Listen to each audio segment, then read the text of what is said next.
All these years, what I thought about Fort Gobindgarh was that it was under occupancy of the army. I did not know much about the historical thing about this fort. What we thought that was built by Sikhs during Maharaja Ranjit Singh's time. Now, after all, this has been given to the civil administration. It is said that it is being developed as a tourist attraction. The basic idea should be the government must tell all the schools and colleges in Punjab to at least send their students to see this fort and know about the history of this fort and know about the valor of our people.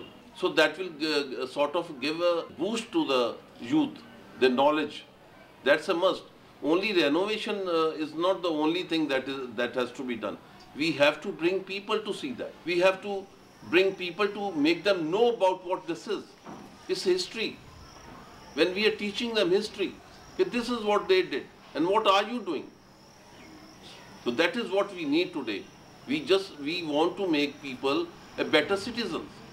Only when we make our society a better place to live, only then we'll call ourselves we are a developed nation in the world. In terms of the philosophy underlying its structures, Gobindgarh embodies military ideals and values of the people of Punjab. It's important to identify these values so that we can understand that the fort was not built in a cultural vacuum. If we trace the evolution of these values, we can go back to the time of the sixth Guru, Har Gobind, who proposed the principles of Miri and Piri, the assumption of spiritual and temporal authority. But by the time we come to the 10th Guru, we have the formation of the Khalsa. The process of the formation of Khalsa overrides boundaries of caste, class, and so on, and creates a warrior who is more evolved than one who is simply carrying out a violent act. It is a warrior who is motivated by spiritual aims. When we come to the time of Maharaja Ranjit Singh, this aspect was very finely tuned by him, and the creation of the Khalsa army was definitely an act of building upon as well as leveraging on the type of values that had been generated by the Gurus.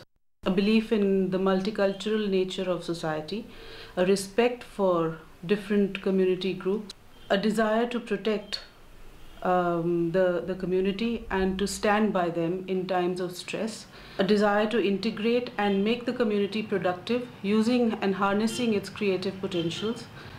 These were the kind of values that were harnessed and then fine-tuned by Maharaja Ranjit Singh.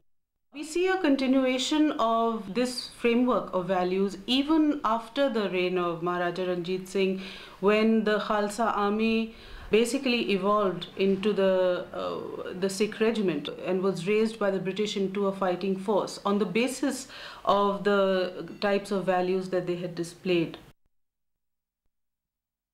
I think that it's important to state that we find a different aspect of these values that comes up during the freedom struggle in Amritsar, when, for example, events which were of great nationalist significance, such as Jallianwala Bagh, when you find a peaceful protest that was gunned down. But it was very much in keeping with Gandhi's forms of non-violent protest and satyagraha and so on. So here we find actually a kind of a loss of the values that we've been talking about, that had been building up over centuries, the whole notion of integration, of multiculturalism, that was so much a part of the Sikh tradition. During partition, we find a complete breakdown. We've seen a deep sense of demoralization and despair coming within the community. This has led to community-based conflicts, even in the history of independent India. A sense of people have gone into denial of their own cultural resources and heritage.